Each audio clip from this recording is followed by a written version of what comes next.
tiap langkahku. Ku tahu yang Tuhan pimpin, haleluya, ke tempat tinggiku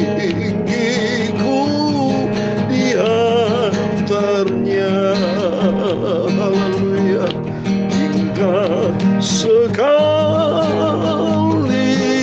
nanti aku tiba, amin, haleluya, di rumah Bapa surga yang bakal, amin, haleluya.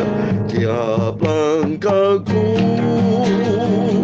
diatur oleh Tuhan, amin, haleluya, dan tangan kasih-Nya, haleluya, membimbingku, amin, haleluya, di tempat badai dunia menakutkan, amin, haleluya, hatiku tetap tenang teguh, amin, haleluya. Tiap langkahku ku tahu yang Tuhan Yesus pimpin, haleluya, ke tempat tinggiku diantarnya, amin, haleluya, hingga sekali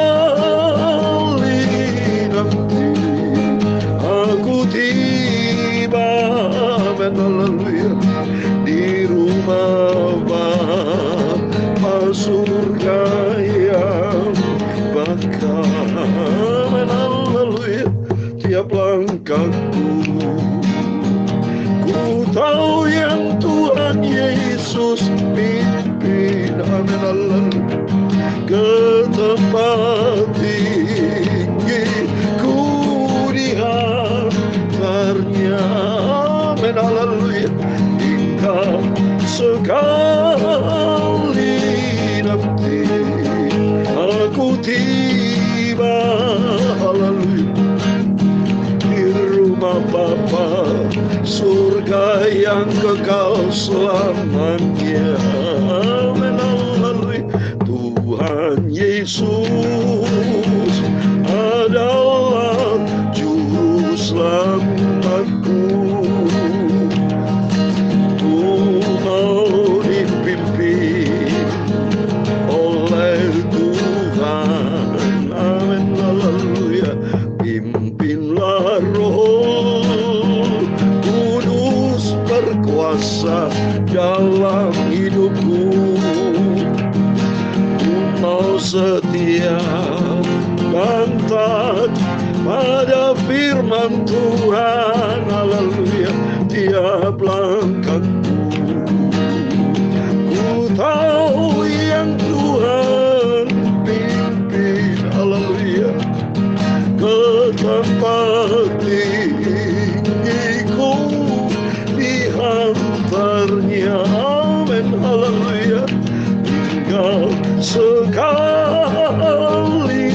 nanti aku tiba, amin, haleluya, di rumah Bapa surga kekal selamanya, amin, haleluya. Dalam Mazmur 25 ayat 4 dan 5 demikian firman Tuhan.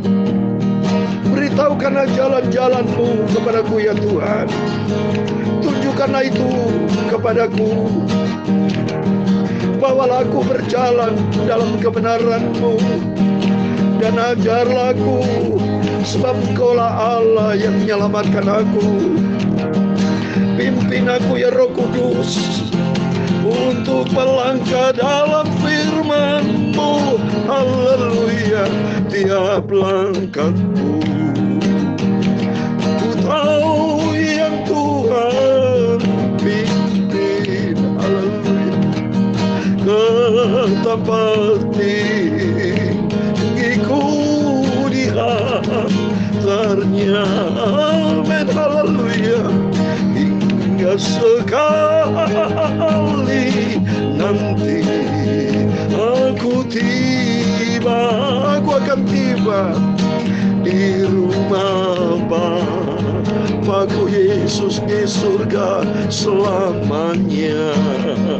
Haleluya. Di rumah Bapa, surga tempat Yesus selamanya. Amin. Tuhan Yesus, sucikan pikiranku, sucikan mulutku, sucikan hatiku.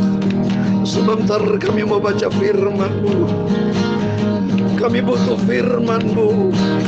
Kami butuh kebenaran-Mu Tuhan, untuk menuntun tiap langkah hidup kami. Ampuni segala dosaku, segala kesalahanku, kejahatanku, ada yang tidak berkenan. Ampun Bapa. Roh Kudus tuntun hidupku.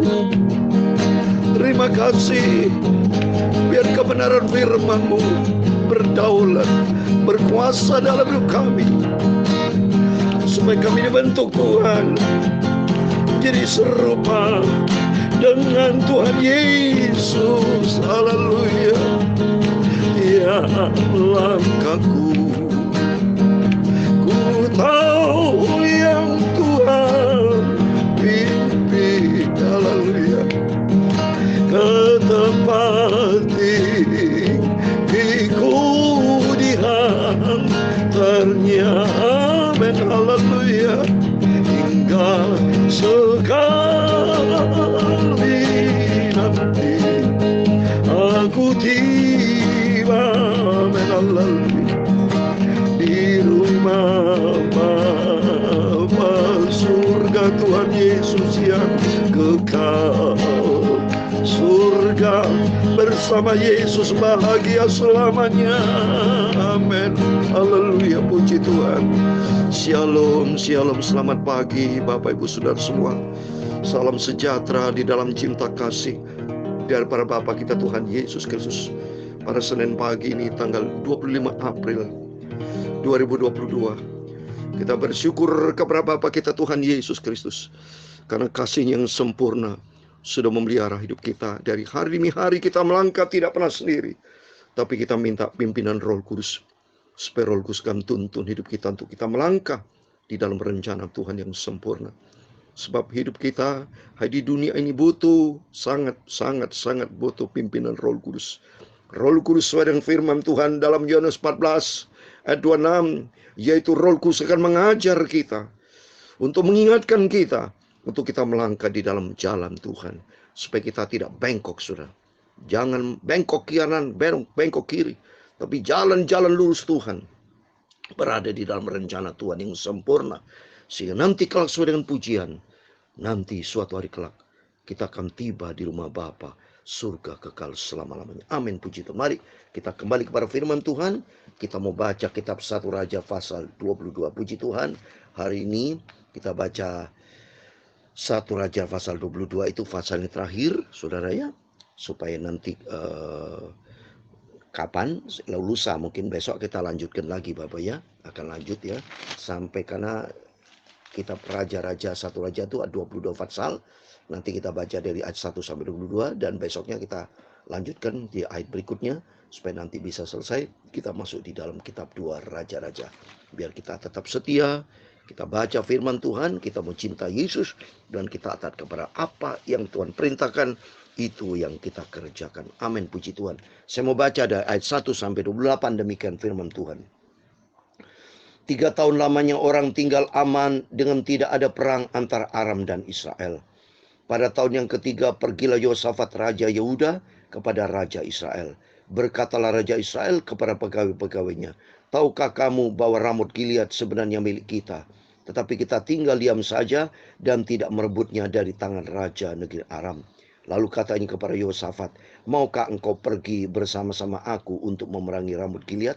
Jawab Yosafat kepada Raja Israel, kita sama-sama, aku dan engkau, rakyatku dan rakyatmu, kudaku dan kudamu. Tetapi Yosafat berkata kepada Raja Israel, baiklah, tanyakan dahulu firman Tuhan. Lalu Raja Israel mengumpulkan para nabi, kira-kira 400 orang banyaknya. Kemudian bertanyalah ia kepada mereka, apakah aku boleh pergi berperang melawan Ramot Gilead atau aku membatalkannya? Jawab mereka, majulah, Tuhan akan menyerahkannya ke dalam tangan raja. Tetapi Yehosafat bertanya, tidak adakah lagi di sini seorang nabi Tuhan supaya dengan perantaranya kita dapat meminta petunjuk? Jawab Raja Israel kepada Yehosafat, masih ada seorang lagi yang dengan perantaranya dapat diminta petunjuk Tuhan. Tetapi aku membenci dia, sebab tidak pernah ia menubuatkan yang baik tentang aku, melainkan malapetaka. Orang itu ialah Mika bin Yimlah, kata Yehosafat. Janganlah raja berkata demikian. Kemudian Raja Israel memanggil seorang pegawai istana, katanya, jemputlah Mika bin Yimlah dengan segera. Sementara Raja Israel dan Yehosafat Raja Yehuda duduk masing-masing di atas tatanya dengan pakaian kebesaran di suatu tempat pengirikan di depan pintu gerbang Samaria, sedang semua nabi itu bernubuat di depan mereka. Maka Sedekia bin Kenania membuat tanduk-tanduk besi, lalu berkata, beginilah firman Tuhan, dengan ini engkau akan menanduk Aram sampai engkau menghabiskan mereka. Juga semua nabi itu bernubuat demikian, katanya, majulah ke Ramot Gilead dan engkau akan beruntung, Tuhan akan menyerahkannya ke dalam tangan raja. Suruhan yang pergi memanggil Mika itu berkata kepadanya, ketahuilah, nabi-nabi itu sudah sepakat meramalkan yang baik bagi raja. Hendaklah engkau juga berbicara seperti salah seorang daripada mereka dan meramalkan yang baik. Tetapi Mika menjawab, demi Tuhan yang hidup, sesungguhnya apa yang akan difirmankan Tuhan kepadaku, itulah yang akan kukatakan. Setelah ia sampai kepada raja, bertanyalah raja kepadanya, Mika, apakah kami boleh pergi berperang melawan Ramot Gilead atau kami membatalkannya? Jawabnya kepadanya, majulah dan engkau akan beruntung, sebab Tuhan akan menyerahkan ke dalam tangan raja.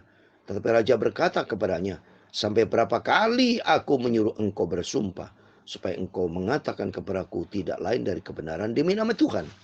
Lalu jawabnya, telah kulihat seluruh Israel bercerai-berai di gunung-gunung seperti domba-domba yang tidak mempunyai gembala.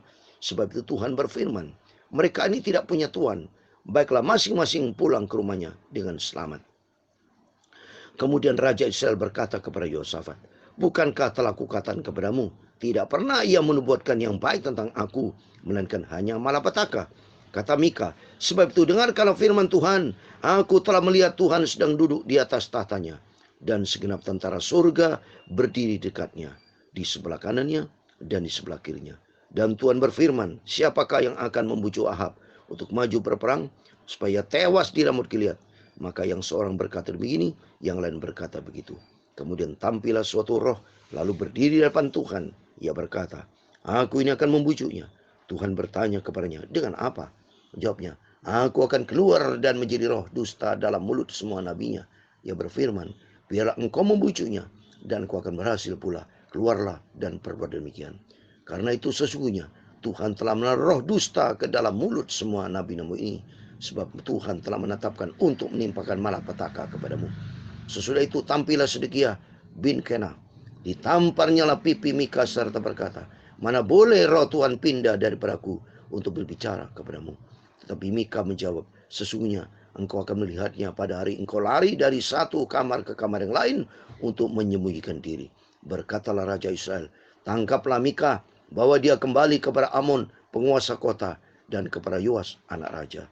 Dan katakan, beginilah titah raja, masukkan orang di dalam penjara, dan beri dia makan roti dan minum air, serba sedikit, sampai aku pulang dengan selamat. Ayat 28 terakhir. Tetapi jawab Mika, jika benar-benar engkau pulang dengan selamat, tentulah Tuhan tidak berfirman dengan perantaranku. Lalu disambungnya, dengarlah, hai bangsa-bangsa sekalian. Amin. Puji Tuhan, demikian firman Tuhan yang sudah kita baca dalam 1 Raja-Raja pasal 22 ayat 1-28. Dalam nama Tuhan Yesus Kristus, Bapak, Ibu, Saudara semua bersama saya diberkati Tuhan. Dalam nama Yesus, on behalf of Jesus, Jesus bless, we are all. Jadi dalam nama Yesus, kita semua diberkati oleh Tuhan. Amin. Karena sumber segala berkat datang dari Tuhan. Dan Tuhan selalu memberkati saudara. Selalu Tuhan itu memberkati kita. Asal kita ini berada di dalam posisi Tuhan. Asal kita hidup di dalam kebenaran firman Tuhan. Menyenangkan Tuhan. Tetapi kalau kita di luar firman Allah, Di luar maunya Tuhan, itu adalah hidup manusia dipegang oleh iblis. Karena 1 Petrus pasal 5 ayat 8, ya, iblis seperti singa mengaum mencari siapa yang bisa ditelan. Jadi bisa ditelan apabila seseorang itu jauh dari Tuhan. Berarti tidak ada pagar, Bapak Ibu. Lihat, tidak ada pembelaan. Ya, bagaimana bisa dibela Tuhan kalau dirinya selalu menjauh dari Tuhan? Ya pasti diterkam oleh iblis. Demikianlah kita semua diberkati Tuhan. Mari kita lihat kisah yang luar biasa bagusnya di sini. Ada dua raja, ya. Dua-duanya itu ada raja, yang satu raja bangsa Raja Ahab, yang satu raja bangsa juga, tetapi ya dari suku Yehuda dan Benyamin. Jadi seperti yang sudah saya katakan, bangsa itu pecah dua, saudara ya. Setelah Salomo, ya, setelah Salomo, ya, jadi pecah, jadi dua, satu bagian utara, satu bagian selatan, ya. Jadi Raja Ahab dan Raja Yosafat. Jadi dia punya rencana untuk perang, saudara, melawan bangsa Aram, seperti sudah dikatakan tadi. Untuk di ayat 22, ayat 23 berkata Raja Israel, Raja Ahab ini kepada pegawainya, tahukah kamu bahwa Ramut Gilead sebenarnya milik kita? Ya, Ramut Gilead itu akan diserang. Ya, itu raja negeri Aram, ya, akan diserang. Dia mengajak Raja Yosafat. Tapi ini baiknya. Yang pertama, perlu kita tahu bahwa setiap langkah hidup kita perlu tanya sama Tuhan. Seperti Raja Yosafat. Raja Yosafat baik, saudara. Ya. Dia yang kelima. Tetapi Yosafat berkata kepada Raja Israel, baiklah tanyakan dahulu firman Tuhan. Jadi kita juga sama, saudara. Setiap langkah kita, rencana-rencana kita, semua apapun, baik rencana baik atau rencana tidak baik, ya, itu semua harus tanya Tuhan. Yang jelas kalau hal-hal yang tidak baik tidak mungkin disetujui oleh Tuhan, ya. Hal yang baik saja masih dipertimbangkan sama Tuhan, karena Tuhan yang berdaulat. Kita tidak bisa mengatur Tuhan, tapi belajar kita mau diatur oleh Tuhan. Jadi yang jelas, yang penting andalkan Tuhan. Kalau andalkan Tuhan, dalam Yeremia 17 ayat 7 dan 8, diberkatilah orang yang berharap dan mengandalkan Tuhan. Ini contoh bukti. Raja Ahab mau perang, ya, dengan Raja Aram, mengajak Raja Yosafat. Dia mau ajak tanpa tanya Tuhan. Tetapi Raja Yosafat ada raja yang takut akan Tuhan. Dan ini menjadi contoh teladan buat kita. Apapun yang kita rencanakan, harus berdoa dulu, tanya sama Tuhan, berkenan sama Tuhan atau tidak. Nah, yang pertama, jadi jelas kita harus tanya Tuhan. Yang kedua, kalau kita lihat sini, itu nabi-nabi, saudara. Itu ada nabi, ada 400 nabi yang pro dengan Raja Ahab, yang selalu raja senang dengan nabi-nabi ini. Karena nabi-nabi ini selalu mengeluarkan statement-statement yang membuat Raja itu senang, ya, karena berkata di sini, ya, coba kita lihat di sini, ya, di ayat yang ke-6, lalu Raja Israel mengumpulkan para nabi kira-kira 400 orang banyaknya, kemudian bertanya lagi kepada mereka, apakah boleh pergi perang melawan Gilead atau aku membatalkannya? Jawab mereka, majulah, Tuhan akan menyerahkan ke dalam tangan. Nah, ini kan membuat telinga Raja senang, maju, waduh, ya. Tetapi Raja Yosafat yang kedua, dia selalu tanya Tuhan. Dia punya kepekaan. Jadi yang kedua, harus kita punya kepekaan. Jangan kita nih mentang-mentang dipengaruhi oleh orang, mau bisnis, mau lakukan tindakan apa, karena omongan manis, ya, langsung kita ikut Raja Yosafat. Yang kedua. Yang pertama, dia tanya sama Tuhan. Kedua, dia punya kepekaan. Bukti apa kepekaan? Tetap Raja Yosafat dia tanya. Di ayat ke-7, tetapi Yosafat bertanya, tidak adakah lagi di sini seorang nabi Tuhan, supaya dengan perantaraan kita dapat meminta petunjuk? Ini coba, kedua kali dia tanya. Yang tanya harus, pertama, tanya sama Tuhan.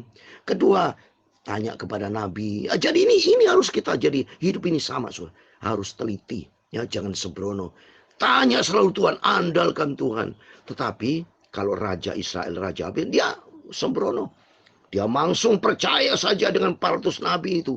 Dan dia diminta oleh Raja Yosafat, cari satu nabi lagi.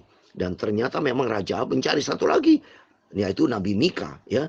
Tetapi Nabi Mika bertemu dengan pesuruhnya dari Raja Ahab.